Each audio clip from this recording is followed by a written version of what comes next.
భగవద్బంధులారా, నక్షత్ర మండలానికి అధిపతి అయిన సూర్యభగవానుడి వైభవాన్ని ప్రకాశింపజేసే ఆదిత్య హృదయంలోని విషయాన్ని తెలుసుకునే ప్రయత్నంలో ఉన్నాము. ఇంతవరకు ఆదిత్య పర్యాయ నామాల్లో 44 నామాలు, వాటి అర్థాలు తెలుసుకునే ప్రయత్నం చేశాము. ఈ ఆదిత్య హృదయంలోని 15వ శ్లోకము నక్షత్ర ఘాతారాణం అధిపో విశ్వభావన తేజసామపి తేజస్వి ద్వాదశాత్మన్ నమోస్తుతే. నక్షత్ర ఘాతారాణం అధిప, నక్షత్రాలకి గ్రహాలకి తారలకి అధిపతి ఆదిత్యుడు కోట్ల సంఖ్యలో ఉన్న నక్షత్ర గ్రహతారాలకి తన తేజస్సు ప్రదానం చేసిన తన తేజోమహత్వానికి ఏమాత్రమూ కూడా తరగు లేనివాడు అని ఇక్కడ అగస్త్యుల వారు అంటున్నారు. విశ్వభావన, విశ్వమంతటినీ కూడా భావించేవాడు అని అర్థం. అలాగే విశ్వాన్ని ఉత్పాదన చేసి వర్ధిల్లేలాగా చేసేవాడు అనే అర్థం కూడా ఉంది. విశ్వము అంటే సర్వము అని అర్థం. సర్వ శబ్దము పరమాత్మనే చూపిస్తుంది. కాబట్టి విశ్వభావన అంటే సర్వము తానే అయినవాడు అనే అర్థం కూడా మనం గ్రహించాలి. విష్ణు సహస్రనామం విశ్వం విష్ణు అనే ప్రారంభమవుతుంది.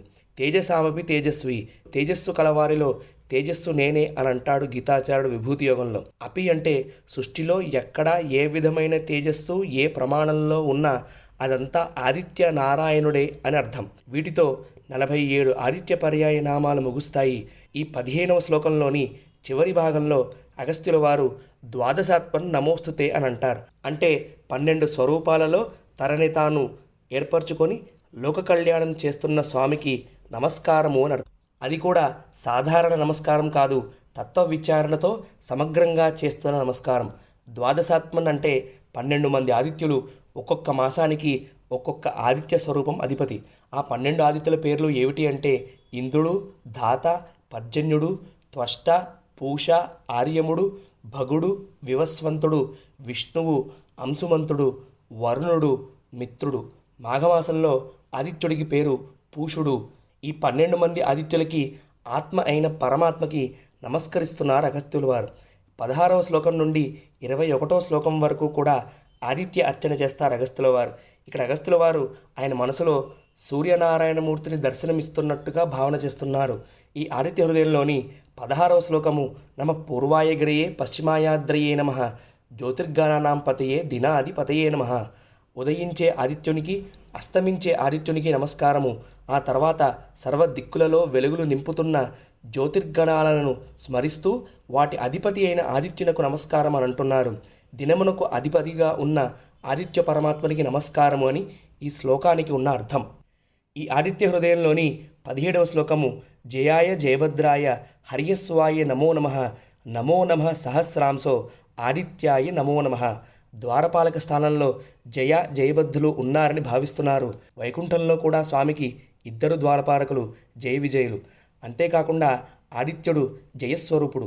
ఎత్ర యోగేశ్వర కృష్ణో ఎత్ర పార్థో ధనుద్ధరః తత్ర శ్రీ విజయోభూతిర్ ధ్రువా నీతిర్మతిర్మమ అని అంటాడు గీతాచార్యుడు కూడా. నేను నువ్వు ఎక్కడుంటామో అక్కడ విజయం తప్పదు అర్జున అని. ఆ తర్వాత అగస్త్యుల వారు బంగారు ఛాయలో ఉన్న గుర్రాలను కూడా దర్శిస్తున్నారు. ఆ తర్వాత అన్ని వైపులా అతి తీవ్రంగా వ్యాపించే ఆయన కిరణాలు స్మృతికి వచ్చాయి. అందుకే నమః సహస్రాంశవే అని అన్నారు అగస్త్యుల వారి శ్లోకంలో. ఈ ఆదిత్య హృదయంలోని 18వ శ్లోకము నమ ఉగ్రాయ వీరాయ సారంగాయ నమో నమః నమ పద్మప్రబోధాయ ప్రచండాయ నమో నమః. అంతలోనే అగస్త్యుల వారికి ఆదిత్యుడి ఉగ్రత్వము దర్శనమిచ్చింది.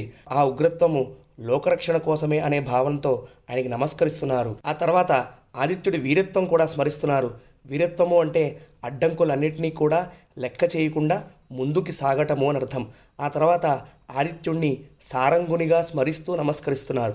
సారమైన అంగములు కలవాడు సారంగుడు. ఆదిత్యుని అంగాలు ఏమిటి అని అంటే అవి కిరణాలు, మండలము, ఆ మండలం లోపల ఉన్న వేడి. ఆ తర్వాత హృదయ పద్మాలని జ్ఞానపూర్ణులుగా చేసి తన వైపు త్రిప్పుకుంటాడు.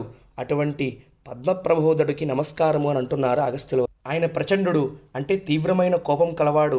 కానీ ఆ కోపము దుష్ట శిక్షణ కోసమే కాబట్టి శిష్టులకు అది ఉపకారంలాగానే ఉంటుంది. అటువంటి ప్రచండుడికి నమస్కారము అంటున్నారు అగస్త్యుల వారు. ఈ ఆదిత్య హృదయంలోని మరికొన్ని శ్లోకాలు రేపటి రోజున తెలుసుకోవడానికి ప్రయత్నం చేద్దాం. శ్రోతలందరికీ కూడా మహాశివరాత్రి పర్వదిన శుభాకాంక్షలు. మనకి 12 జ్యోతిర్లింగాలు ఉన్నాయి. ఈ పర్వదినాన ఒకసారి ఆ 12 జ్యోతిర్లింగాలని కూడా స్మరించే ప్రయత్నం చేద్దాం.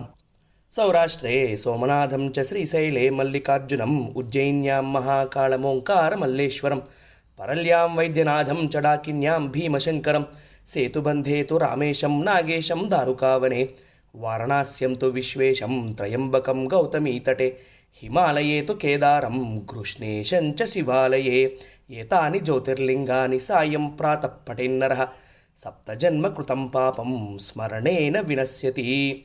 हरे कृष्ण. जय श्रीमन्नारायण.